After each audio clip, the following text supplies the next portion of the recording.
하나님의 말씀과 은혜 나누겠습니다. 지난 3주간 우리는 하나님의 성소에서 지냈습니다. 우리가 하나님의 지성소 앞으로 들어가는 과정에 그 성소에 관하여 이야기를 나누고 성소와 또한 성소에 있는 기물에 관하여 은혜를 나누었습니다.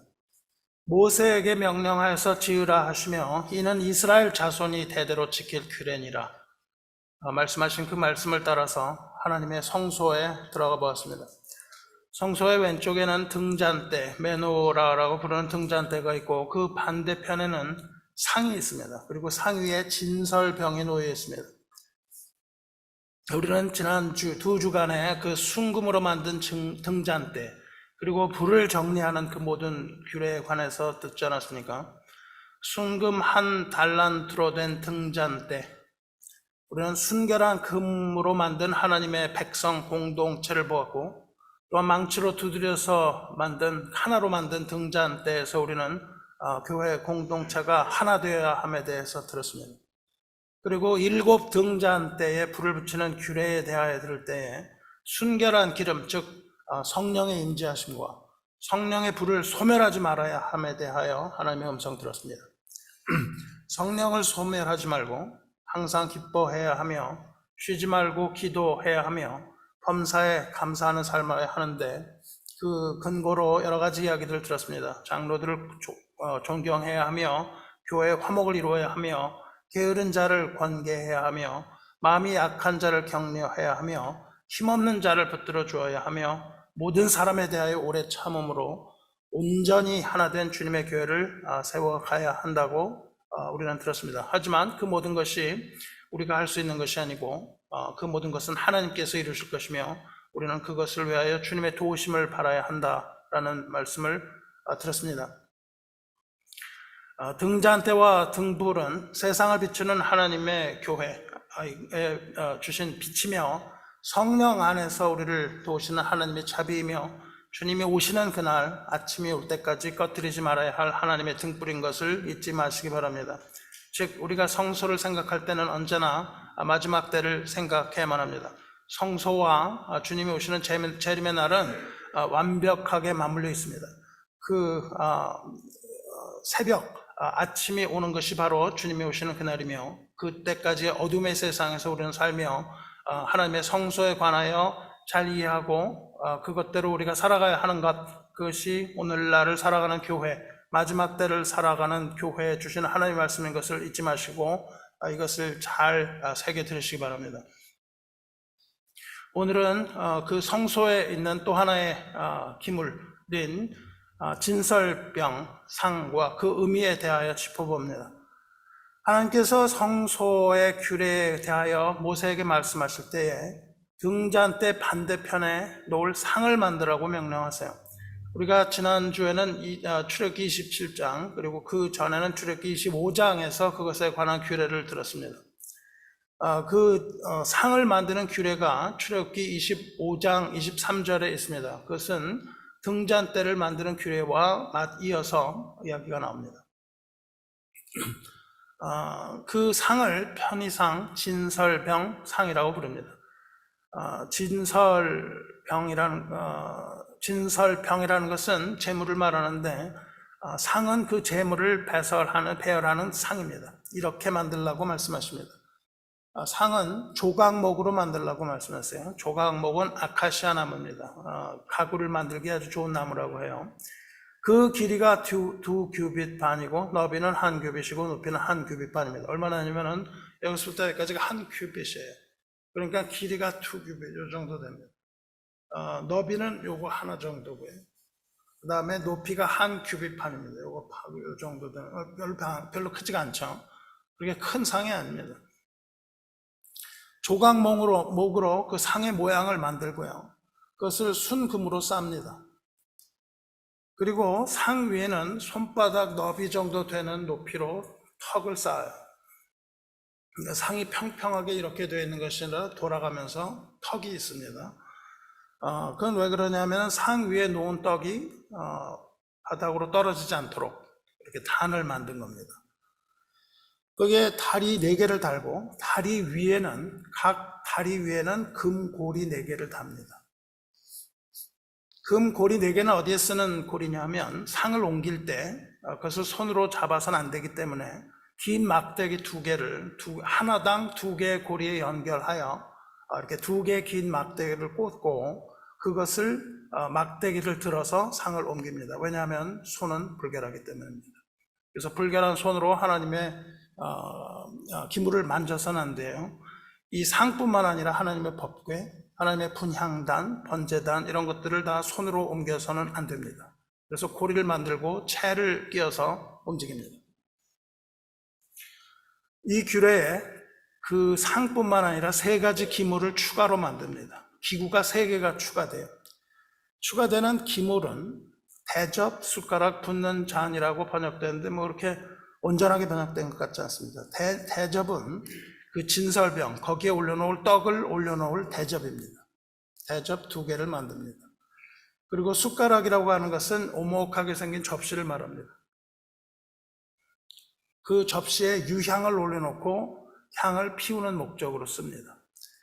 마지막으로는 잔을 만듭니다. 잔은 포도주를 붓는 용도입니다. 30절을 보시면 상 위에 진설병을 두어 항상 내 앞에 있게 할지니라 이렇게 말씀하세요. 이 진설병을 히브리어로 레헴 파님이라고 부르는데 레헴이라는 것은 떡 혹은 빵을 말합니다. 우리가 베들레헴이라는 지명은 베이스, 집, 레헴, 떡, 집이라는 뜻이라고 여러 번 말씀드렸어요. 근데 여기 파님은 얼굴이라는 단어의 복수형입니다. 그러니까 레헴 파님은 얼굴의 떡이라는 뜻이에요.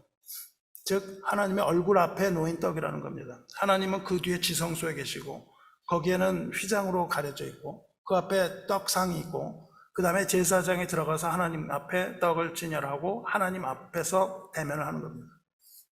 그러니까 하나님을 직접 보지 않았기 때문에 죽지는 않습니다. 진설병이라고 할 때 진설은 우리 고대 제사에 쓰던 말을 그대로 따라왔습니다. 그러니까 진설한다는 것은 우리가 조상신을 제사할 때 그 음식을 법에 따라서 이렇게 늘어놓는 것, 그것을 진설이라고 부르는데 그걸 그냥 따라왔어요. 그러니까 뭐 흡족한 번역은 아닙니다.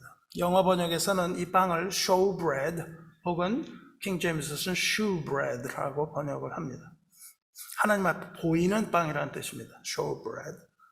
혹은 하나님의 임재를 뜻하는 말, 원어에 좀 더 가깝게 번역하기 위해서 the bread of presence, 하나님 임재의 빵, 그렇게 번역하기도 합니다. 그러니까 그 빵에는 어떤 의미가 있냐면 하나님의 임재하심이라는 의미가 있고 그곳을 회막이라고 하여 하나님과 백성이 만나는 곳, 하나님의 얼굴을 대면하는 곳, 그렇게 말합니다. 그런데 정말 대면할 수는 없고 그러한 어떤 규례들을 통해서 하나님을 만나는 장소가 성소입니다.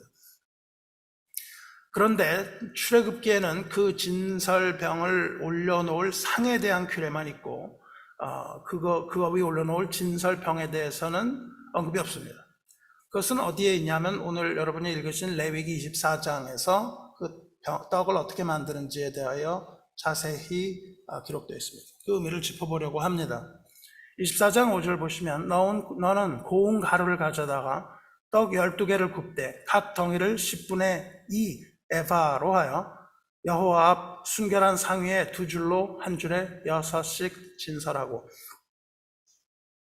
진설병은요 가루를 곱게 빻아서 기름을 두르고 쇠판에 구워서 올려놓아서 이걸 구워냅니다. 근데 이게 밀가루라고 하지 않고 그냥 가루라고 했습니다. 그런데 이제 후에는 이것을 이제 밀가루를 쓰게 됩니다. 하지만 이때는 밀가루가 없었어요. 모세 때는 밀이 없었습니다. 그래서 그냥 가루라고만 되어 있죠. 그렇게 12덩어리를 만들어서 한 줄에 6개씩, 그러니까 6개를 만들어서 하나, 둘, 셋, 넷, 다섯, 6개를 쌓고 이쪽에 하나, 둘, 셋, 넷, 다섯, 6개를 쌓습니다. 한 덩어리를 10분의 1 에파라고 하는데 이 에파라는 것은 부피를 재는 단위입니다. 한 에파가 23리터에 해당합니다. 그러니까 한 덩어리는 얼마예요? 한 덩어리는 10분의 2 에파, 즉 4.6리터입니다. 4.6리터는 여러분이 알기 쉽게 1.2 갤런입니다. 1갤런은 여러분이 마시는 우유통 큰 거 한 통이 1갤런이에요. 그러니까는 1갤런보다 좀 더 많은 양이 떡 한 덩어리예요. 그러니까 한쪽에 6개씩, 한쪽에 우유 7통 정도의 밀가루로 만든 것이고, 이쪽에 7통, 총 14통, 우유로 만들어서 14통 정도는 많은 양이죠. 많은 양입니다. 이 커다란 떡은 다른 문헌을 보면 거기에 구멍이 뚫려 있어요. 그러니까 지금 말하는 유대인들이 만든 빵 이런 것들과 좀 비슷한 모양을 하고 있지만 굉장히 큰 그런 빵이라고 생각이 됩니다. 이 12개를 놓아야 하는 이유는 그 하나하나가 이스라엘의 한 지파를 대표하기 때문입니다. 그러므로 이것은 이스라엘의 12지파를 가리킵니다. 하지만 이것은 이스라엘의 12지파뿐만 아니라 나아가서 하나님의 영적인 이스라엘, 즉 그리스도 안에 있는 우리들을 말합니다. 갈라디아 3장 7절 보면 그런즉 믿음으로 말미암은 자들은 아브라함의 자손인 줄 알라 말씀하셨습니다. 그렇기 때문에 교회는 12사도가 전해준 복음의 터전 위에 지어졌고, 그것 때문에 영적으로 볼 때에 이스라엘의 12지파는 현대 교회에 해당되며 이 진설병의 의미도 그대로 현대 교회에 적용되는 겁니다. 1사장 7절을 보면 너는 정결한 유향을 그 각줄 위에 두어 기념물로 여호와께 화제를 삼을 것이며, 그렇게 했는데 좀 이해하기 좀 쉽지 않습니다. 정결한 유향은 순결한 유향, 다시 말해서 섞이지 않은 유향을 가져다가 그 각줄 위에 두라고 한 겁니다. 그러니까 각줄이면 6줄이잖아요. 2줄이잖아요. 그 위에다가 아까 말한 숟가락이라고 하는 것을 놓고 그 위에 유향을 놓고 태우는 거예요. 좀 전에 이제 그 진설병 외에 3가지 한 그 대접과 숟가락과 잔, 거기서 구워낸 떡은 대접 위에 6개씩 쌓아 올리고 그 위에 숟가락 올리라는 거예요. 이쪽에도 똑같이 해서 하라는 겁니다. 이 숟가락은 우리가 먹는 그 숟가락이 아니라 오목한 접시를 말한다 그랬어요. 빵 위에 올린 숟가락에 유향을 놓고 태웁니다. 그러니까 이렇게 2개 쌓아 올리고 그 위에서 유향이 타고 있는 거예요. 유향이라는 것은 히브리어로 레보나라는 단어인데 그것은 white라는 뜻입니다. 하얗다는 뜻이에요. 혹은 하얗게 만든다는 뜻입니다. 정결하게 한다는 의미를 갖습니다. 이 유향을 태운다는 것은 이제 정결함을 태우는 거예요. 순수한 금으로 만든 접시 위에 흰색 향료인 유향을 올려놓고 그것을 태워서 그 제사가 정결한 상태로 하나님께 드려져야 함을 의미합니다. 이렇게 하나님께 드리는 모든 예물과 헌신은 깨끗한 마음으로 드려져야만 한다는 것을 우리에게 시사합니다. 그리고 이것을 기념물로 드리라고 하세요. 기념물로 여호와께 드려 화제를 삼으라고 하십니다. 기념물이라는 것은 기념하여 드리라는 제물입니다. 여기 앞에 보시면 in remembrance of 이렇게 써있죠. 주님을 기념하는 거예요. 기념하여 드리는 제물이며 화제라는 것은 태워서 드리는 제물입니다. 그런데 실제로 화제를 드리라고 하신 것이 아니고 기념물로 여호와께 화제를 삼을 것이라고 말씀하셨습니다. 기념물로 여호와께 화제를 삼는다. 이 말은 유향을 기념물로 취해서 화제를 삼으라는 겁니다. 그러니까 진설병 대신에 어떤 불을 붙여서 하는 것이 아니라 진설병 대신에 유향을 한 줌 취해서 단 위에 올려서 태움으로, 그것을 태우면 하나님께서는 그것을 여호와께 향기나는 화제로 받겠다고 말씀하시는 거예요. 그러니까 이 빵을 올려놓고 유향을 태우는 것으로 그 모든 기념이 된다, 이렇게 말씀하십니다. 여기서 우리는 2가지 재료를 보죠. 하나는 금입니다. 하나는 유향이에요. 예수님께서 탄생하실 때에 동방 박사들이 3가지 예물을 가져옵니다. 무엇을 가져오죠? 무엇을 가져왔습니까? 여러분 기억하십니까? 그들이 별을 보고 매우 크게 기뻐하더라. 집에 들어가 아기와 그의 어머니 마리아가 함께 있는 것을 보고 엎드려 아기께 경배하고 보배합을 열어 황금과 유향과 몰약을 예물로 드리니라. 세 가지를 드립니다. 황금, 유향, 몰약 세 가지를 드려요. 그렇습니다. 황금과 유향과 몰약을 드려요. 이것은 예수님께서 이 세상에 처음 오실 때 앞으로 하실 일들을 상징하죠. 황금은 무엇입니까? 황금은 왕권을 의미합니다. 모든 임금들은 다 황금으로 관을 만들죠. 그리고 황금띠를 두르고 황금 그릇을 사용하게 됐어요. 황금을 드린 일은 예수님께서 왕이라고 하는 이 동방 박사들의 고백입니다. 둘째로는 유향을 드립니다. 유향은 지금 여러분이 보시는 것처럼 제사장이 들어가서 그 레헴파님을 올려놓고 그 위에 유향을 태우는 겁니다. 그러니까 유향은 예수님께서 그 제사장 직분으로 오셔서 성소에 들어가서 유향을 태우실 것을 이야기합니다. 다시 말하면 예수님의 제사장 직분을 말하고 있어요. 유향은 하나님께 드릴 제사에 사용되는 물품이므로 하나님께 그것을, 주님께 그것을 예물로 바치는 겁니다. 주님은 유향으로 이렇게 제사를 드림으로써, 성소에 들어가서 제사를 드림으로써 하나님과의 화목을 이루셨습니다. 그리고 자기의 피를 들이심으로 그 모든 죄를 다 사하신 겁니다. 그러니까 예수께 이 박사들이 유향을 예물로 드린 것은 예수님이 곧 제사장이라는 신앙 고백입니다. 그렇습니다. 예수께서는 큰 대제사장으로 여호와의 성막에 들어가셨고 지성소로 들어가는 길을 여신 겁니다. 그리고 이제 다시 나오시는 겁니다. 진실로 예수님은 대제사장이십니다. 마지막으로 박사들은 몰약을 드렸습니다. 몰약을 예물로 드렸어요. 몰약이라는 것은 아주 값비싼 향료인데 이것은 죽은 시체를 처리하는 향품으로 사용되었습니다. 예수님께서 죽으셨을 때 니고데모라는 사람이 수많은 양의 몰약을 가져옴으로 장례를 치렀습니다. 이 양은 보통 양이 아니라 왕의 장례에 사용될 만한 어마어마한 양을 가져옵니다. 그러니까 니고데모는 왕의 예우로서 예수님을 장사 지내는데 그것은 이사야가 분명하게 예언한 바입니다. 이사야의 예언에 따르면 예수님께서는 악인과 함께 장사 지낸다고 되어 있습니다. 다시 말해서 예수님께서는 십자가에서 그 악인들과 함께 죽으셨지만 그러나 그의 장례는 왕의 예우로 치러질 것을 이사야가 고난받는 종의 대목에서 예언합니다. 그리고 그대로 이루어져서 예수께서는 악인들과 함께 죽으시고 왕으로서 왕의 예우를 받아서 몰약으로 장사 지낸 바 됐습니다. 그러니까 이 박사들이 몰약을 예물로 드린 것은 예수께서 고난받고 죽으실 때까지 고난받는 그 하나님의 어린 양으로 죽으실 것을 고백한 겁니다. 이 세 가지를 드렸습니다.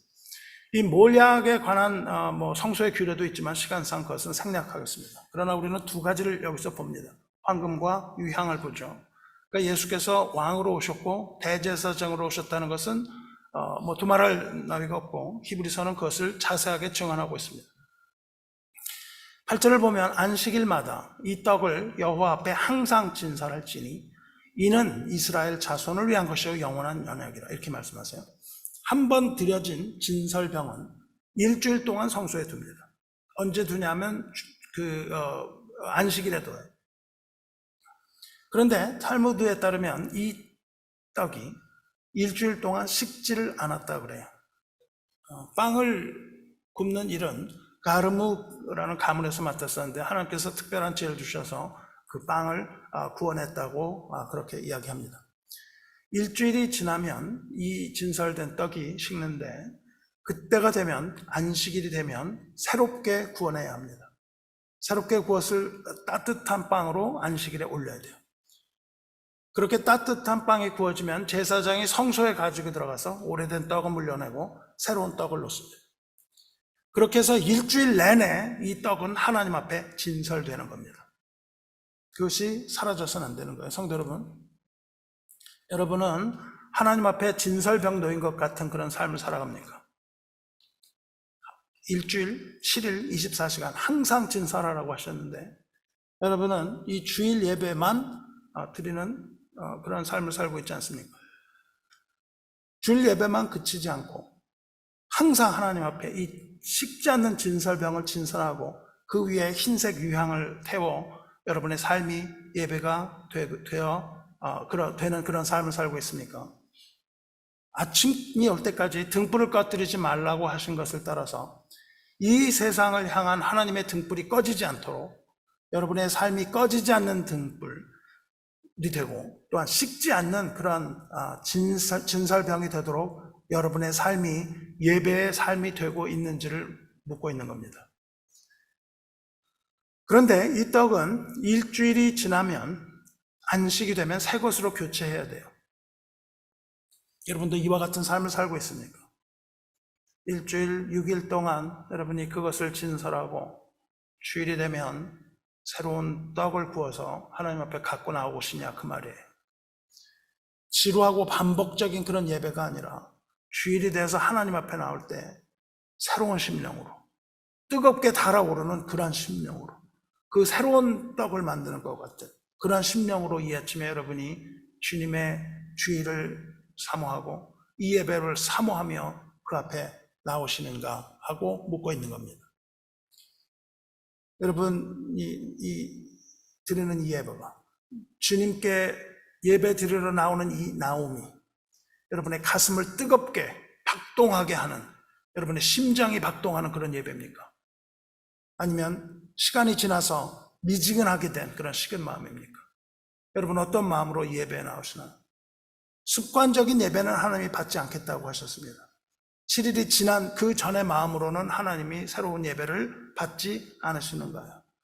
주님이 오시는 날까지 여러분의 삶의 예배가 되어 이 삶 가운데 예배를 드리시며 주일마다 새로운 떡을 받아 먹으시기를 주님의 이름으로 축원합니다.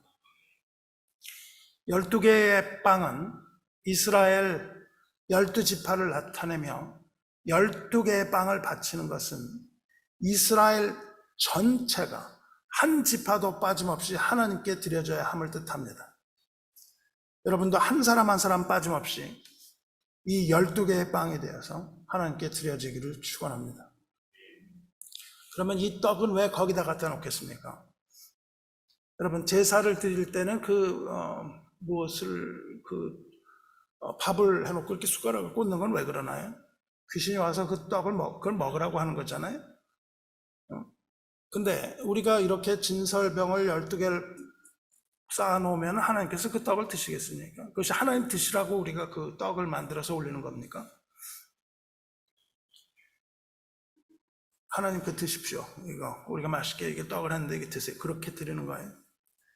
하나님께서는 이 빵을 쌓아놓은 후에 유향을 올려서 태우면 그것을 화제로 인정해 주겠다고 하세요. 그리고 이렇게 말씀하십니다. 안식일마다 이 떡을 여호와 앞에 항상 진설할지니 이는 이스라엘 자손을 위한 것이요. 누구를 위한 떡이라고요? 하나님을 위한 떡이 아니라 그것을 드리는 자들을 위한 떡입니다. 이것이 세상 모든 제사와 하나님께 드리는 예배가 다른 거예요. 우리의 예배는요, 우리가 하나님께 온전히 드리지만 이 예배는 누구를 위한 예배입니까? 여러분을 위한 예배예요. 이스라엘이 매주 안식일에 새로운 떡을 진설하는 것은 하나님께 드리는 헌신을 말합니다. 헌신과 희생을 말합니다. 하지만 그것은 하나님을 위함이 아니라 이스라엘 자손을 위한 것이라는 뜻입니다. 우리는 하나님께 헌신하지만 하나님께서는 이것이 너희를 위한 것이라고 말씀하세요. 그러니까 이 진설봉은요, 하나님께 음식을 제공하는 보통 이방인들이 드리는 그 봉양, 이런 의미가 아니라는 거예요. 우리는 하나님께 봉양하지 않습니다. 봉양이 아니라 반대로 이스라엘을 먹이시는 것은 하나님이라는 것을 기억하라, 그렇게 말씀하시는 거예요. 세상의 모든 제사는 다 신에게 제물 봉양하는 거죠. 하지만 하나님께 드리는 제사는 여러분 하나님 백성을 위하는 것을 잊지 마시기 바라요. 주의 사랑하는 성도 여러분, 여러분은 예배에 헌신해야 됩니다. 주일 지키라고 그렇게 말하잖아요. 예배를 소중히 여기시길 바라요.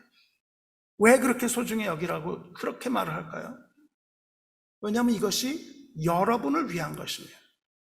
여러분에게 제가 500만 불 드리겠습니다. 그랬는데 필요 없습니다. 그럽니까? 당연히 그것을 받아야죠. 여러분을 위한 것인데 왜 받지 않아요?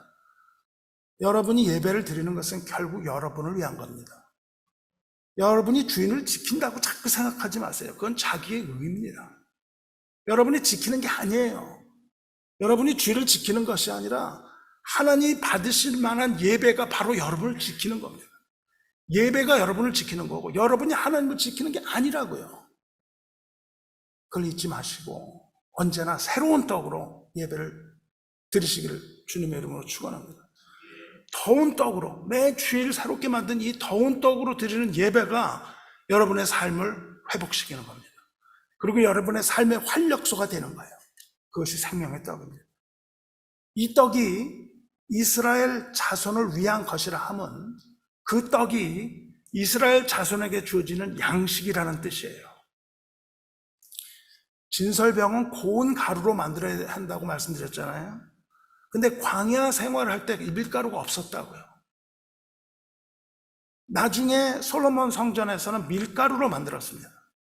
그러나 그 당시엔 밀가루가 없었어요. 그 당시에는 밀가루가 아니라 오직 하늘에서 내리는 만나밖에 없었습니다. 그러므로 그 떡은 만나인 것이 분명합니다.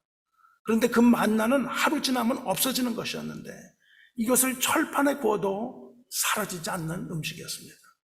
이 사라지지 않는 음식을 쌓아서 일주일을 두어도 이것이 식지 않는 그런 음식이었어요. 하늘에서 내리는 만나라고 말씀하시는 이유입니다. 그래서 밀가루라고 말하지 않고 고운 가루라고 말씀하시는 겁니다. 하나님께서 고운 가루라고 하신 것은 그 만나를 빻아서 그것을 철판에 부어서 떡을 만들어서 쌓아두면 그것이 일주일 동안 뜨겁게 유지되는 것을 하나님 보여주시는 겁니다.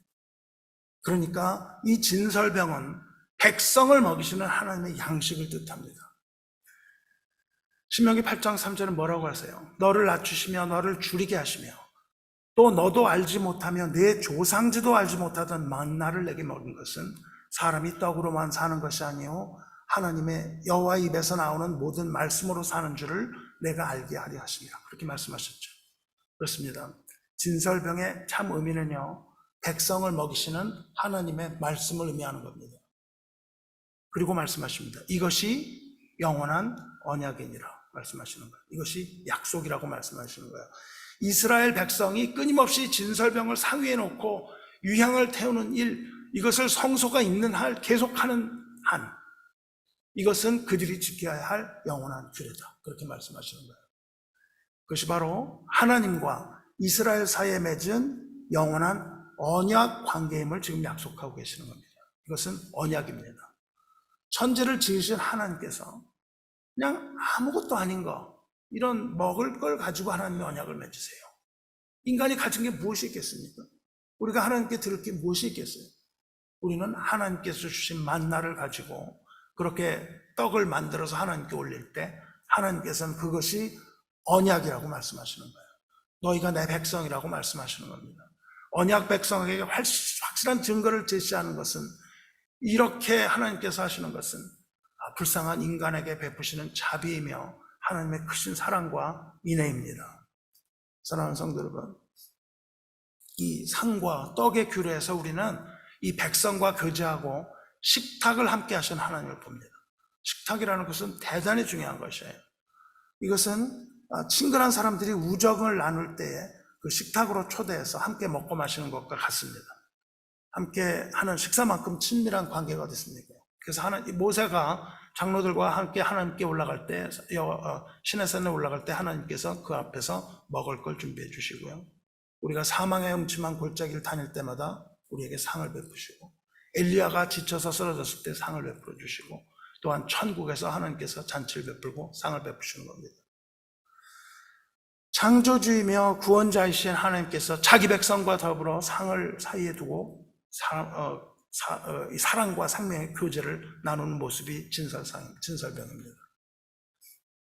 하나님께서 자기 백성과 더불어 사랑의 교제를 하기 위해서 하나님의 임재 가운데에 레헴파님, 이 임재떡을 가운데 두고 그 백성과 만나시는 거예요. 그 매개체가 무엇입니까? 바로 성소에 있는 진설병과 상입니다. 그런데 어떻게 되었습니까? 목이 곧은 백성은 하나님을 무시했습니다. 하나님을 무시하고 목이 곧은 백성은 그러한 하나님을 무시하고 패악 가운데로 나갑니다. 그것이 구약의 모든 이야기입니다. 처음에는 지키겠다고 아우성을 쳤어요. 우리가 이 모든 것을 지키겠습니다. 하지만 그 다음날 그들은 떠납니다. 계속해서 떠납니다. 하나님께서는 돌아오라 내 아들아, 내 아들아 돌아오라. 너는 아직도 내 아들이다 말씀하시고 이 아들은 들은 척도 안 하고 하나님을 무시하고 떠나갑니다. 예수님께서 오셨습니다. 그러다가 구약이 끝났죠. 그리고 예수께서 오셨습니다. 예수님께서 이 진설병의 의미와 가치를 부활시키십니다. 예수님께서는 세상의 맨 밑바닥에 있는 사람들과 함께 앉아서 그 죄인들과 또한 세리들과 앉아서 먹고 마십니다. 그것으로 시작을 하세요. 먹고 마시는 일로 시작하십니다. 그런데 그것은 예수님께서 이 땅에서 그들과 친하게 지내셨다 그런 의미가 아니고 그것을 훨씬 뛰어넘는 중요한 의미를 갖고 있는 것이죠. 예수께서는 우리 같은 죄인을 식탁의 자리로 초청하시는 겁니다. 친밀함의 자리로 초청하시는 거예요.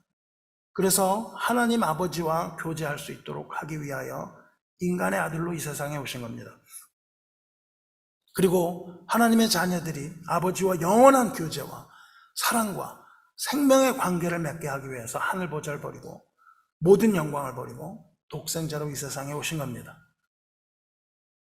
왜냐하면 참된 진설병, 생명의 양식이 되기 위하여 이 땅에 오신 겁니다. 예수께서는 스스로 자신의 몸이 생명의 떡이라고 말씀하시는 것이죠.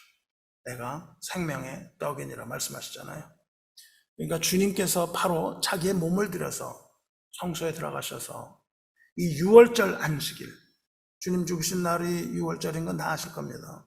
그 유월절 안식일에 진설병을 상 위에 올려놓고 자기의 몸을 상 위에 올려놓은 겁니다.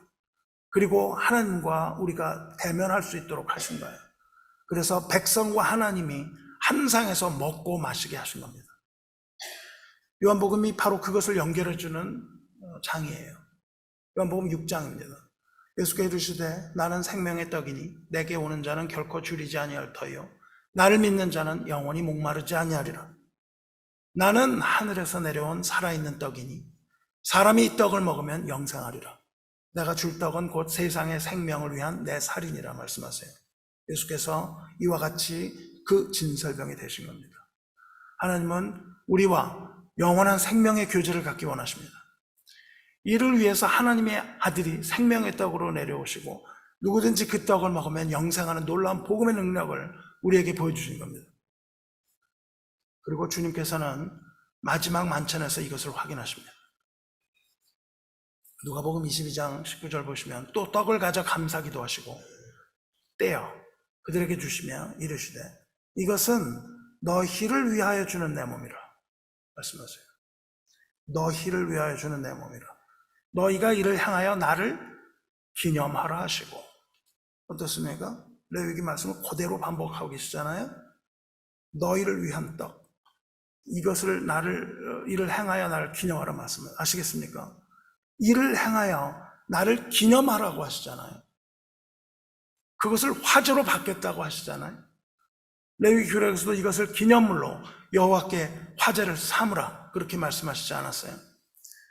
즉 우리가 성찬을 하는 것은 주님과 함께 식탁을 대하는 것입니다. 그리고 생명의 양식이신 주님을 기념하는 기념제 메모리얼 오퍼링을 드리는 일종의 제사에 해당합니다. 성찬은 예배와 동일합니다. 성령으로 임재하시는 주 앞에서 기뻐하는 식탁의 교제예요. 하나님께서는 모세에게 이 규례를 통해서 얼마나 그 백성과 식탁을 마주하며 교제를 나누고 싶어 하시는지 잘 알 수 있습니다. 하나님의 간절한 뜻입니다. 백성과 교제하고 싶으신 거예요. 그런데 예수님께서 그것을 직접 우리에게 말씀해 주십니다. 예수님께서 이렇게 말씀하세요. 때가 이르매 예수께서 사도들과 함께 앉으사 이르시되 내가 고난을 받기 전에 죽기 전에 너희와 함께 이 유월절 먹기를 원하고 원하였노라 말씀하십니다. 예수님께서 성찬식을 우리와 함께 하기를 원하고 원하신다는 거예요. 우리가 왜 성찬합니까? 주님이 원하시기 때문에 하는 거예요. 신학적인 이유를 대지 마십시오. 주님이 원하시는 것을 그대로 하는 거예요. 원하고 원하였노라. 이것은 지금 드리는 예배와 동일한 강도를 갖는 예배예요. 동일한 예배입니다. 사랑하는 성도분, 주님께서 얼마나 우리와 함께 식탁을 마주하고 싶어 하신지 아시겠습니까? 주님께서 유월절 먹기를 원하고 원하셨는데 결국 주님은 그 유월절을 먹지 못하고 죽으십니다. 주님께서 그 유월절을 먹지 못하신 이유는 그 식탁에 어린 양이 없었기 때문입니다. 주님은 유월절을 함께 하지 못하세요. 주님은 그들과 함께 유월절을 먹지 못하시고 어린 양으로 거기에 임하시는 겁니다. 그걸 먹지 못하고 스스로 어린 양이 되어 우리에게 유월절 식탁을 마련하신 거예요. 대신 어린 양이 되어서 그날 우리를 위하여 피 흘리고 죽으신 겁니다. 우리가 성찬을 나눈 것은 주님께서 간절히 원하시기 때문입니다. 우리는 매월 첫 금요일에 성찬을 나눕니다. 성찬을 사모하는 분 많이 참여하시기 바라요. 시간이 없어 참여하지 못한다면 여러분의 삶을 조금 희생하시기 바랍니다. 여러분이 예배 나오는 것은 희생해야 합니다. 헌신이고 희생이에요. 헌신이고 희생 없는 예배는 없습니다. 여러분의 시간을 희생해서 여기 나오는 거 아니에요. 진설병은 성도의 헌신이며 예배입니다. 하지만 그것은 희생 없는 헌신이나 예배가 아니고 거기에서 우리를 위한 하나님의 배려입니다. 그러므로 우리는 그런 특별한 이유를 갖는 금요 성찬 예배 여기 나오시고 이제 또한 안수기도 함께 기도하며 하나님의 말씀을 나누는 새로운 예배 형태인 것입니다. 그리고 또한 주님은 이 성찬이 새 언약이라고 말씀하세요. 저녁 먹은 후에 잔도 그와 같이 하여 이르시되 이 잔은 내 피로 세우는 새 언약이니 곧 너희를 위하여 붓는 내 피니라. 붓는 것이라 그렇게 말씀하세요. 너희를 위하여 붓는 피, 새 언약. 모세 성막의 진설병이 영원한 언약이라고 말씀하셨잖아요. 주님의 피를 붓습니다. 그리고 그 진설병에 피를 붓는 잔이 준비되어 있는 거예요.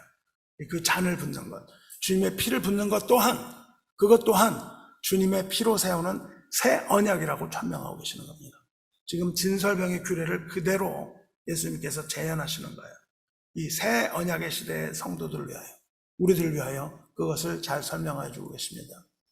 안식일마다 이 떡을 여호와 앞에 항상 진설할지니 이는 이스라엘을 자손을 위한 것이요 영원한 언약이니라. 이것은 너희를 위하여 주는 내 몸, 이 잔은 내 피로 세우는 새 언약이니 너희를 위하여 붓는 것이니. 어떻습니까? 동일하지 않습니까? 이제 아시겠습니까? 이스라엘 12지파에게 주신 진설병과 상규례가 곧 교회를 위한 성만찬 규례인 것을 여러분 깨달으시기 바랍니다. 그렇습니다. 성소에 있어서 진설병과 거룩한 상의 규례가 바로 주님의 몸과 주님의 피로 차린 성만찬이며 주님의 몸을 먹고 피를 마시는 자마다 영원히 배고프지 않고 영원히 목마르지 않을 것을 믿으시기 바랍니다. 그런데 성만찬은요, 여러분 한 사람은 한 사람을 위한 게 아닙니다. 한 사람 한 사람을 위한 게 아니에요. 성만찬은 개인이 아니라 교회 공동체를 위해 주시는 겁니다. 진설병을 12덩이 쌓아야 하는 원리입니다. 이제 우리가 앞서 읽은 고린도전서를 돌아봄으로써 진설병의 의미와 성만찬의 참 의를 알아보고자 합니다. 지금 읽을 이 구절은 우리가 성만찬 할 때 항상 읽는 구절이기 때문에 여러분 익숙하실 겁니다.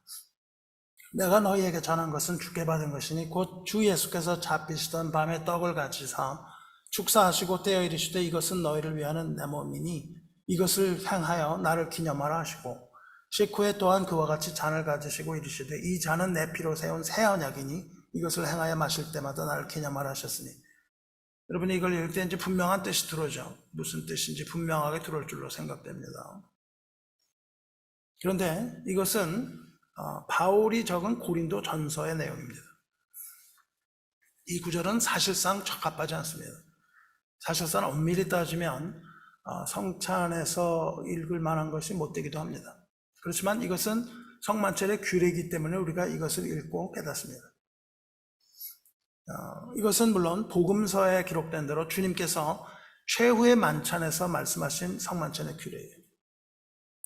근데 바울은 이렇게 붙입니다. 너희가 이 떡을 먹으며 이 잔을 마실 때마다 주의 죽으심을 그가 오실 때까지 전하는 것이요. 성만찬의 의미는 예수님의 다시 오심입니다. 성만찬은 주님의 재림을 사모하는 자들이 모이는 거예요. 너희가 이 떡을 먹으며 앞에 우리말 번역에 생략된 것이 있는데 그것은 왜냐하면이라는 단어예요. 우리 번역에서 그런 걸 자꾸 빼먹습니다. 그렇게 성만찬을 하라. 왜냐하면 성만찬은 이유예요.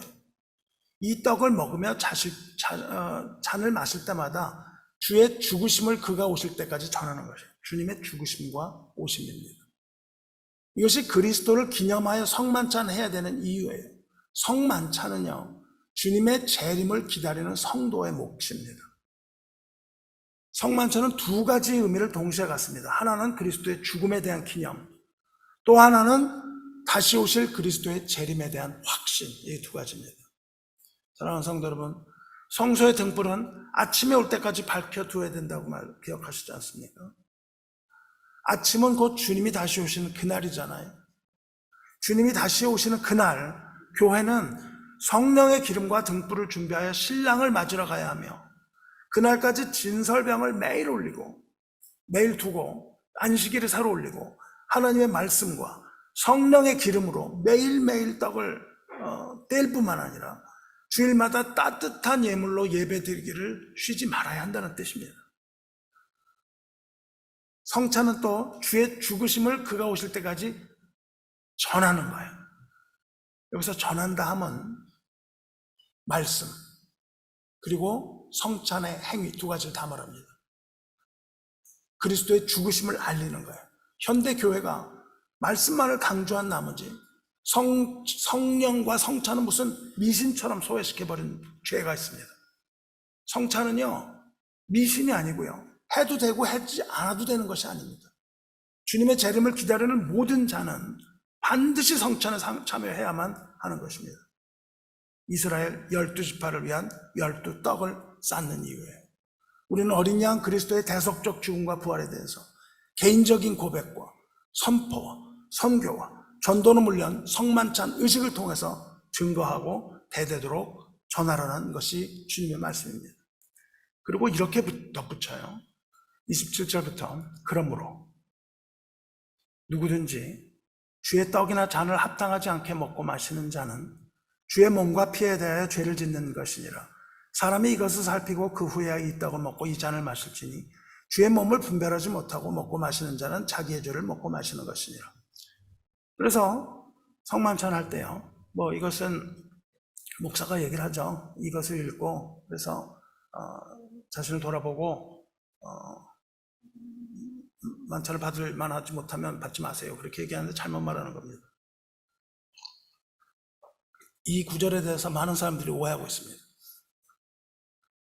아주 개인적이고 은밀한 죄, 아무도 모르는 죄를 졌으면 성찬을 받지 말라, 이런 의미로 우리가 오해하잖아요. 마음속에 어떤 거리끼는 것이 있으면 받지 말라, 그런 것도 있습니다. 하지만 그렇지 않아요. 이 고린도전서에서 그 얘기를 하는 게 아닙니다.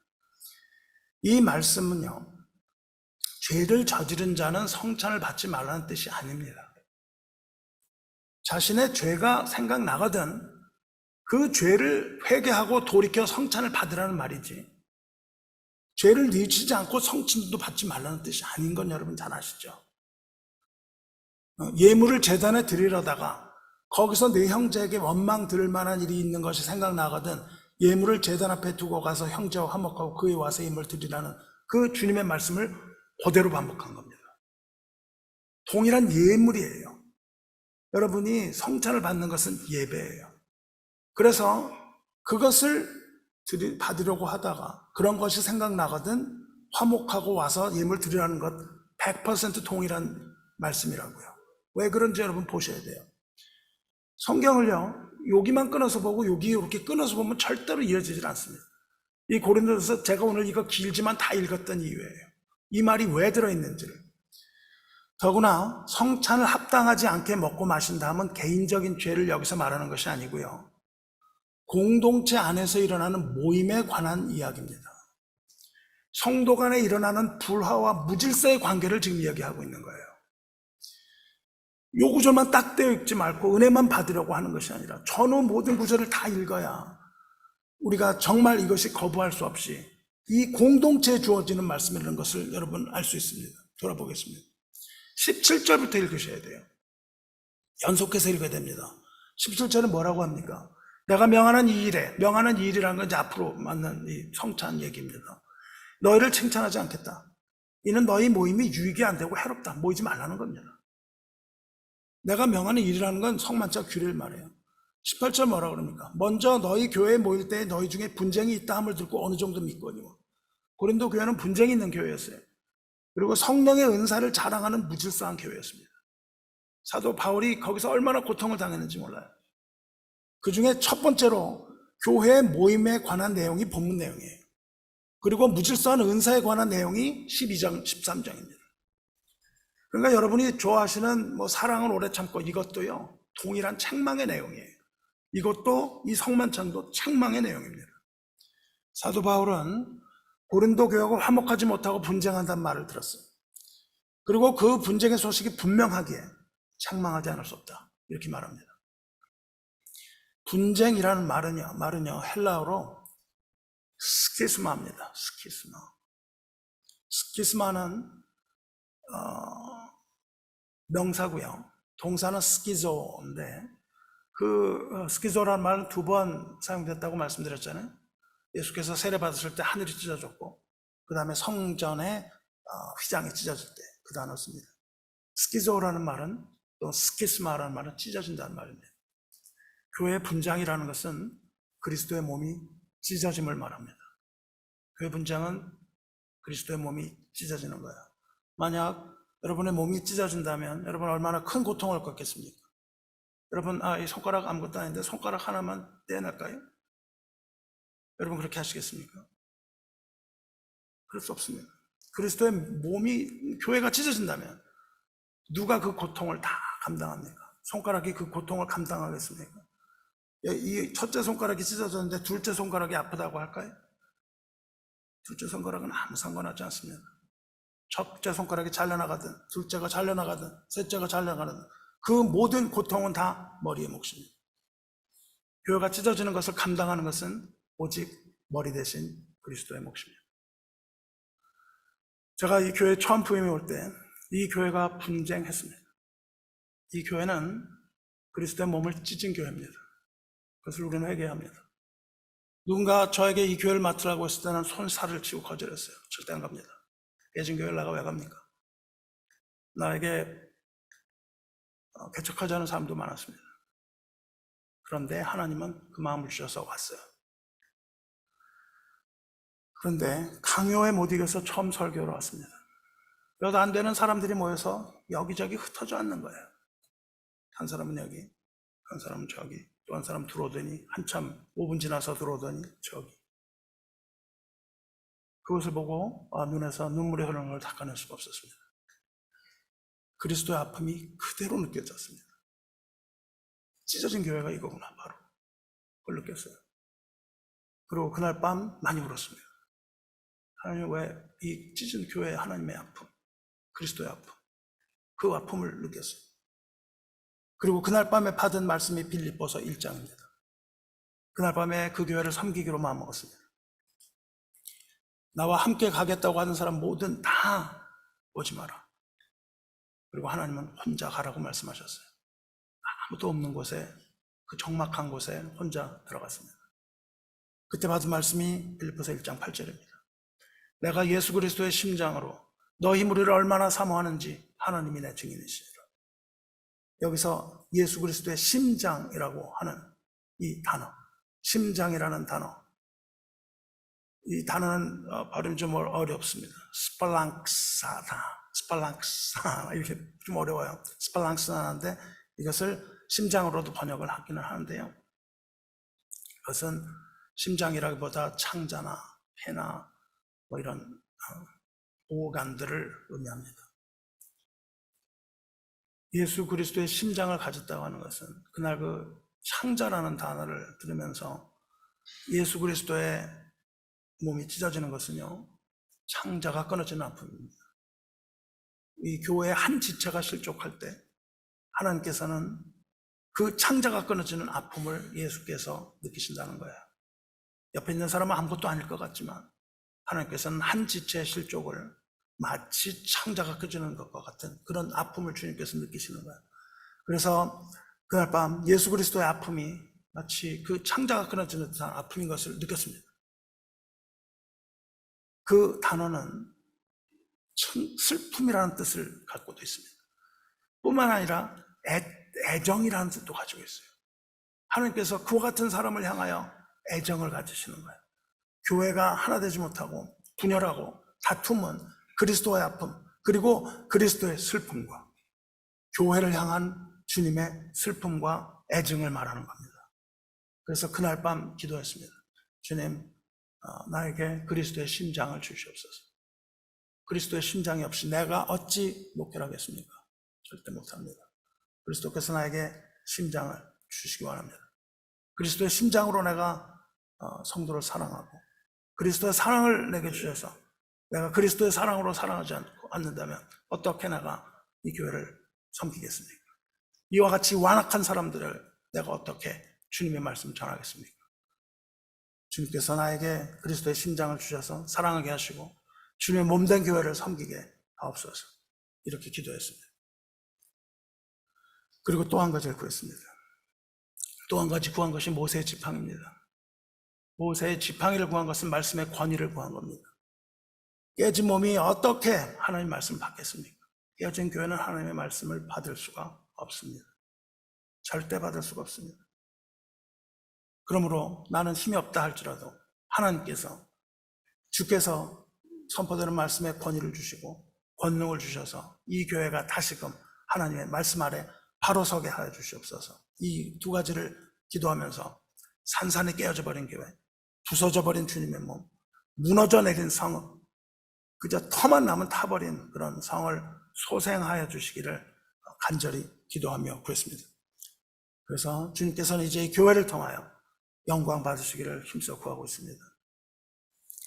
고린도전서로 돌아가서 19절에 왜 분쟁이 생겼는지 이유를 대고 있습니다. 너 중에 파당이 있어야 너희 중에 옳다 인정함을 받은 자들이 나타나게 되리라. 파당이라는 단어는 좋아한다는 뜻입니다. 다시 말해서 파당이라는 건 좋아하는 사람끼리 모인다는 뜻이에요. 서로 뜻이 맞고 좋아하는 사람끼리 모인다는 뜻입니다. 성도가 나누어져서 서로가 옳다고 주장하는 걸 말합니다. 그것을 바로 그리스도의 몸이 깨어진다고 말하는 거예요. 하지만 여기서는 좀 다른 말씀하십니다. 성도들은 서로 자기가 옳다고 주장하며 나누어지지만 그러한 분쟁의 위기 상황이 발생한다 할지라도 하나님의 섭리 아래서 하나님의 진리가 드러날 것이며 결국 그러한 위기 가운데 성도는 성숙하게 되는 것을 암시하고 있습니다. 분쟁은 교회 인간의 입장에서 볼 때는 위기입니다. 하지만 하나님의 입장에서 이것을 잘 이겨낸다면 분쟁이 아니라 주 안에서 성숙을 이뤄가는 통로이기도 합니다. 그래놓고 20절에 그런즉 너희가 함께 모여서 주의 만찬을 먹을 수 없느니. 분쟁하는 자들은 만찬을 먹을 수 없다는 겁니다. 직역하자면요, 너희가 먹을 수 없다고 한 게 아니라요, 너희가 먹는 것은 주의 만찬이 아니다, 그 말입니다. 너희가 먹는 것은 주의 만찬이 아니다. 우리가 지금은 코비드 때문에 잠깐 중지됐지만 우리 교회에서 애찬을 가졌습니다. 애찬이라는 것, 예찬이 아니고 애찬인데 자꾸 예찬이라고 그러시는 분들이 계세요. 예절을 갖춰서 먹는 게 아니고 애찬입니다. 사랑이라는 애예요. Love feast. 초대교회에 가졌던 사랑의 식탁입니다. 그런데 초대교회는 애찬 후에 성찬을 했어요. 애찬과 성만찬을 구별하지 않았습니다. 그런데 그리고 교인들은 집에서 먹을 걸 싸가지고 와서 교회에 모여서 공동체적인 식사를 하면서 교제를 나누었습니다. 팟락처럼 한 거죠. 그런데 그들이 교제를 나누는 것이 아니라 서로 먼저 먹겠다고 아우성 친 겁니다. 나이 드신 분들 먼저 드시게 해드리지 않고, 약한 자들 먼저 하지 않고, 가난한 자 배려하지 않고, 그냥 서로 먼저 먹고 주시는 거예요. 그래서 너희가 먹는 것은, 그렇게 먹는 것은 만찬이 아니다. 그렇게 이야기하고 있는 겁니다. 너희는 그냥 모여서 음식을 먹는 것이지 그리스도께서 제정하시고 초대하신 주의 만찬이 아니다. 이렇게 말씀하시는 거예요. 분쟁하면서 주의 만찬을 먹을 수 없다는 겁니다. 다시 말하자면 분쟁하면서 떡을 먹고 잔을 많이 마시는 행위는 합당하지 않고 먹고 마시는 것이다. 주의 몸과 피에 대해 죄를 짓는 것이다. 그 말씀을 하시는 거예요. 사람이 자기를 살피고 그 후에 떡을 먹고 이 잔을 마실지니 주의 몸을 분별하지 못하고 먹고 마시는 자는 자기의 죄를 먹고 마시는 자라. 아시겠습니까? 주님의 몸을 먹고 마실 때 그것이 주님의 몸인 것을 구별하지 못하면 안 된다는 거예요. 주님의 몸은 바로 교회라는 겁니다. 그렇게 먹고 마시는 행위는 이 교회 공동체에 주시는 엄중한 말씀인 것을 여러분 깨달으시기 바라요. 우리 한 사람 한 사람에게 주는 이기적인 어떠한 생명의 양식, 그것이 아닙니다. 공동체에 주시는 말씀이에요. 왜냐하면 그 이유를 21절에 설명해요. 이는 먹을 때에 각각 자기의 만찬을 먼저 갖다 먹으므로 어떤 사람은 시장하고 어떤 사람은 취함이라. 교인들은 그리스도 안에서 참된 교제 나누지 못하고 먹고 마신 파티로 생각한 겁니다. 여러분 교회를 어떻게 생각하세요? 이게 파티장입니까? 그렇지 않은 거죠.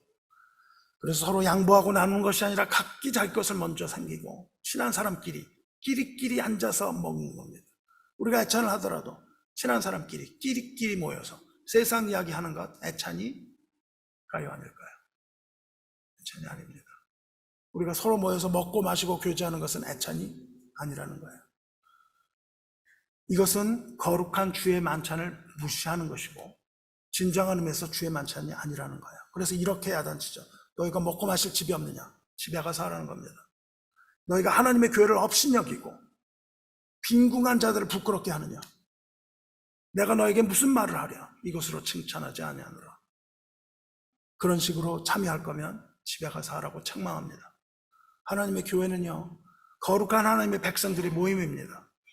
교회의 목적은요, 하나님을 예배하고 명령하신 그리스도의 규례를 따라서 하나님을 사랑하고 형제를 사랑하는 그것인데 지금 고린도 교인들 모습에서 그런 것이 보이지 않고 이기적인 욕망과 육적인 만족만이 보였다는 겁니다. 그 결과 만찬을 나눔이 도리어 교회를 업신여기는 꼴, 하나님의 교회를 업신여긴 꼴이 됐다는 걸 지적합니다. 그래서 빈궁한 자라는 거는요, 가난한 자가 아니라 아무것도 없는 자예요. 연약한 자입니다. 하지만 그들 역시 하나님께서 하나님의 백성으로 택하셨다는 거예요. 그들을 그렇게 함으로써 하나님의 교회를 업신여기는 것이다, 그렇게 말하는 겁니다. 눈에 보이는 것만으로 판단한 자들은 그리스도 안에서 하나 된 하나님의 백성을 분리하고 구별하여 파당이 생겨났고 그것은 주의 만찬을 받을 수 없는 처지가 됐다는 겁니다. 이 만찬의 규례를 설명한 뒤 누구든지 주의 떡이나 잔을 합당하지 않게 먹고 마시는 자는 주의 몸과 피에 대해 죄를 짓는 것이라 강하게 질책합니다. 합당하지 않게, 결국 주님의 죽음에 대해 감사하지도 않고 기념하지도 않고 주님을 두려워하지도 않고 형제를 사랑하지 않으면서 참여하는 것, 이것은 죄인데 여기서 죄는 자신에 대한 죄가 아닙니다. 누구에 대한 죄예요? 그러한 자는 주의 몸과 피에 대하여 죄를 짓는 것이요, 주님께 대하여 죄를 짓는 거예요. 주님의 몸, 누구예요? 교회에 대하여 책임을 지는 것이죠. 이 범죄의 대상은 자신이 아니라 그리스도의 몸과 피임으로 더욱 큰 죄에 해당합니다. 주님의 몸을 분별하지 못하고 먹고 마시는 자는 자기의 죄를 먹고 마시는 자 것이니라, 이렇게 말씀을 하는데 여기서부터 중요합니다. 자기의 죄를 먹고 마시는 것이라. 여기서 말하는 죄라고 번역한 단어는 심판이라는 뜻입니다. 심판을 먹고 마시는 것이라. 이 심판은 그 후에 판단이라고 번역해요. 우리가 우리를 살폈으면 판단을 받지 아니하리라. 우리가 우리를 살피면 심판을 받지 않는데요. 그 판단은 그 이후에 징계라는 단어로 이어집니다. 이 세 가지가 같은 단어예요. 즉, 그 말은 우리가 먼저 자신을 돌아보고 회개한다면 주님의 판단을 받지 않을 거라는 겁니다. 그렇지 않고 그대로 성찬에 참여하면, 즉 주님의 몸과 피가 무엇인지 이해하지도 못하고 감사하지도 않으며 형제와 화목하고 사랑하지도 않으면서 그 떡을 그냥 먹고 마신다면 그때는 하나님의 판단이 있을 것이라는 뜻입니다. 그리고 그것을 징계라는 말을 표현해요. 우리가 판단을 받는 것은 주께 징계를 받는 것이니. 성도 여러분, 판단과 징계는 동일한 의미예요. 감사도 없고 형제를 사랑하지도 않고 만찬에 대해서 받는 판단의 세 가지가 있습니다. 첫째로 31절, 스스로 자신을 판단하는 단계입니다. 우리가 우리를 살폈으면 판단을 받지 아니하려니와, 여기서 살핀다는 단어는요, 디아크리노, 디아라는 건 through, 그 다음에 크리노는 판단입니다. 즉 스스로 완전하게 판단해보라는 거예요. 내 자신이 어떤가 지금 판단해보라. 여러분이 성만찬을 대하기 전 스스로 자신을 살피라는 거예요. 만일 잘못이 있으면 회개하고 돌아서라는 겁니다. 형제와 화목한 후에 만찬을 받을 수 있다는 거예요. 예수님이 하신 말씀과 동일한 것을 여러분 알 수 있을 겁니다. 만일 그렇게 한다면 주의 판단이 없다는 거예요. 주님의 징계가 없습니다. 그리고 그 다음에 이어지는 32절, 우리가 판단을 받는 것은 주께 징계를 받는 것이니, 여기서 판단은 주님의 판단, 주님의 징계를 말합니다. 크리노메노이, 이 말은 판단을 받는다는 수동태입니다. 그러니까 여기서 판단을 받는 것은요, 어떤 판단이냐 하면 아버지가 자녀로 하여금 회개하고 돌아서게 하는 사랑의 판단이라는 것을 의미해요. 징계라는 것은요, 파이데오노인데 그 말은 어린아이라는 파이스에서 나와요. 여기서 말하는 징계는 아이를 징계하는 겁니다. 그러니까 스스로 그렇게 돌아보지 않는 아이를 아버지가 징계하는 거예요. 그 판단하는 겁니다. 자녀를 훈계하고 훈육하여 성장시킨다는 거예요. 그리고 세 번째 판단은요, 32절의 두 번째입니다. 이는 왜 그렇게 하나님이 우리를 판단하고 심판하시냐 하면, 이는 우리로 세상과 함께 정죄함을 받지 않게 하려니라. 무슨 말인지 아시겠어요?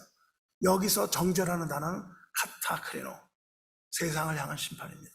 하나님의 마지막 심판, 이제 마지막 단계의 심판입니다. 그러니까 정리하면 이런 거예요. 성만찬을 받기 전, 예배를 드리기 전 스스로 살피고 돌아서면 심판을 받지 않을 것이다. 하지만 스스로 돌아보지 않고 회개하지 않는다면 하나님의 심판, 즉 하나님의 징계를 받을 것이다. 하지만 그 심판은 멸망시키라는 심판이 아니라 마지막 심판을 받지 않고 돌아서게 하기 위한 하나님의 사랑의 매다, 이 말씀을 하고 계시는 겁니다. 성도 여러분, 결론은 이것입니다. 그래놓고 결론을 내려요. 지금 성만찬 쫙 얘기했잖아요. 고전에 교회 분쟁에 관해서 막 얘기했잖아요. 분쟁과 막 이런 것들 얘기했잖아요. 그런 거는 성만찬을 받을 수 없다고 얘기했잖아요. 분쟁이 있으면서 하나님께 예배 드릴 수 없다는 뜻이잖아요. 그래놓고 그 결론을 맺습니다. 그런즉 내 형제들아, 먹으러 모일 때 서로 기다리라, 이겁니다. 서로 사랑하며 그 모임을 유익한 모임이 되게 하라. 그것이 여기에 나온 전체입니다. 그래서 우리는 이것을 성만찬 규례에서는 맞지만 꼭 성만찬에 꼭 맞는 거라고 말할 수는 없습니다. 기다리라는 말은 용납하라는 뜻입니다. 서로 용납하라. 만일 누구든지 시장에 가든 집에서 먹을지니 이는 너희의 모임이 판단받는 모임 되지 않게 하려니라. 그러한 모임을 계속하고 있다면 하나님이 판단하시는 거예요. 그렇게 하고 싶으면 집에 가서 먹으라는 겁니다. 먹고 마시기 위해서 교회에 나오려면 집에 가서 먹으라는 의미예요. 성도의 교제는 그런 게 아니라는 뜻입니다. 성도의 교제는요, 주 안에서 하나 돼요. 한 떡을 나누고 한 잔을 나누는 겁니다. 즉 성도의 교제는 주님과의 연합이요, 성도 간의 연합입니다. Unity in diversity in Christ. 거기를 채우기 위해서 육신의 필요, 내가 얻기 위한 걸 위해서 교회 나오지 말라는 거예요. 그러면 집에서 더 좋은 곳으로 충족하라는 것입니다. 그런 식으로 모인다면 주님의 판단을 받는 모임이 된다는 거예요. 사랑이 없는 교회는 반드시 주님이 질문하십니다. 반드시 물을 것이에요. 주님의 판단과 징계를 면하지 못하는 것을 이해해야 합니다. 그런 마음으로 예배와 성찬에 참여하시기 바랍니다. 이러한 고인도 교인을 향해서 너희 중에 약한 자와 병든 자가 많고 잠자는 나도 적지 않다고 얘기해요. 이러한 교회는요, 약한 자, 병든 자, 잠자는 자가 많다는 겁니다. 약한 자, 병든 자는 영적으로 약하고 병든 자예요. 잠자는 자는 결국 죽음을 말합니다. 이와 같은 모임은 결국 영적인 병약함, 죽음의 이름으로 이룰 수 있기 때문에 하나님께서 그렇게 되지 않도록 판단하시며 징계할 것이니 스스로 돌아보고 용납하라는 권면입니다. 이것이 바로 성만찬 규례입니다. 무엇에 있다고요? 성만찬의 규례. 성도의 하나됨, 주님과의 연합, 하나됨입니다. 또 성소에 있는 진설병은 무엇을 의미합니까? 동일합니다. 사랑하는 성도 여러분, 마지막 한 가지만 짚어보고 말씀 마치겠습니다. 아까 그 떡 진설병을 레헴파님이라고 그랬어요. 레헴파님은 주님의 얼굴 앞에 놓은 임재의 떡입니다. 다시 말하면 하나님 앞에 서 있는 거예요. 우리가 하나님의 떡을, 생명의 말씀을 받기 위해서 고람되어 하나님 앞에 서는 거예요. 여러분 항상 하나님 함께 해주십시오. 하나님 동행하여 주십시오. 그런 기도가 좋은 기도입니까? 아주 좋은 일만 일어날까요? 하나님이 함께 하시면. 하나님 나와 함께 해주세요. 좋은 일이 일어납니까? 그렇지 않습니다. 하나님은 그 눈으로 우리를 감찰하시는 분입니다. 하나님 앞에 있다는 것은 두려운 것입니다. 레헴파님은 주님의 얼굴 앞에 놓은 임재의 떡이에요. 우리 예배가 주님의 임재 앞에 있음을 잊지 마시기 바라요. 그런데 이상한 게 있습니다. 떡이라는 단어가 레헴이라고 그랬잖아요. 레헴은 라함이라는 단어에서 왔습니다. 라함이라는 단어는요, 분쟁이라는 뜻입니다. 다툰다는 뜻이에요. 싸운다는 뜻이에요. 다투고 싸우는 데서 떡이라는 단어가 나왔습니다. 인간이 떡을 앞에 두고 서로 다투고 싸우는 그 모습이에요. 성찬의 떡이요, 하나님의 떡이 될 수도 있지만 이것을 놓고 물고 뜯고 싸우는 떡이 될 수도 있다는 겁니다. 교회가요, 하나님 앞에서 연합을 하기도 하지만 오히려 분쟁의 불씨가 되기도 합니다.